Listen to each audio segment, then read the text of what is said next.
નમસ્કાર ખેડૂત મિત્રો, તમારું સ્વાગત છે તમારા પોતાના ચેનલ ટેકનિકલ એગ્રીકલ્ચર પર। આજનો વિષય ખૂબ જ મહત્વપૂર્ણ છે, કારણ કે તે તમારા ખેતીના ખર્ચને ઘટાડશે અને પાકને રોગોથી બચાવવામાં મદદ કરશે। આજે આપણે વાત કરીશું ખાટી છાશ અને તાંબાથી બનતા એક શક્તિશાળી ફંગીસાઇડ વિશે।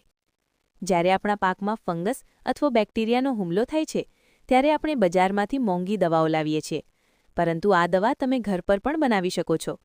ખાટી છાશમાં લેક્ટિક એસિડ હોય છે, અને જ્યારે તેમાં તાંબુ નાખવામાં આવે છે ત્યારે ધીમે ધીમે રાસાયણિક ક્રિયા થાય છે। આ ક્રિયામાં કોપર લેક્ટેટ બને છે, જે એક ઓર્ગેનિક સ્વરૂપનું કોપર છે। છોડ તેને ઝડપથી શોષી લે છે અને આખા છોડમાં ફેલાય છે। હવે બનાવવાની રીત સમજીએ। તમને જોઈએ ખાટી છાશ, તાંબુ અને એક માટીનો મટકો।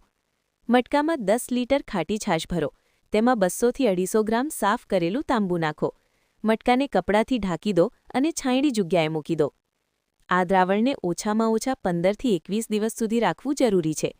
ઠંડીમાં 25 દિવસ સુધી રાખી શકાય। દર 2-3 દિવસે હળવેથી હલાવો। જ્યારે દ્રાવણ તૈયાર થઈ જાય છે, ત્યારે તેનો રંગ નીલો કે લીલો થઈ જાય છે અને તીવ્ર ગંધ આવે છે। આ તેનો તૈયાર થવાનો સંકેત છે। હવે ઉપયોગની વાત કરીએ। મોટા પાક માટે 15 લીટર પાણીમાં 500 મિલી દ્રાવણ ઉમેરો। નાજુક પાક માટે 250 થી 300 મિલી ઉપયોગ કરો।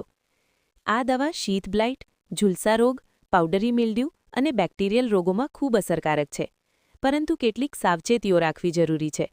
ફૂલ આવતી વખતે સ્પ્રે ન કરો, બપોરના તડકામાં સ્પ્રે ન કરો, અને આ દ્રાવણને બીજી દવાઓ સાથે મિક્સ ન કરો। આ દવા સસ્તી છે, પર્યાવરણ માટે સુરક્ષિત છે અને માટીને નુકસાન કરતી નથી। સાથે સાથે તે છોડને કોપરનું પોષણ પણ આપે છે। ખેડૂત મિત્રો, એકવાર આ પ્રયોગ તમારા ખેતરમાં જરૂર અજમાવો। જો તમને આ માહિતી ઉપયોગી લાગી હોય તો વિડિયો લાઇક કરો, શેર કરો અને અમારા ચેનલને સબસ્ક્રાઇબ કરો। ધન્યવાદ।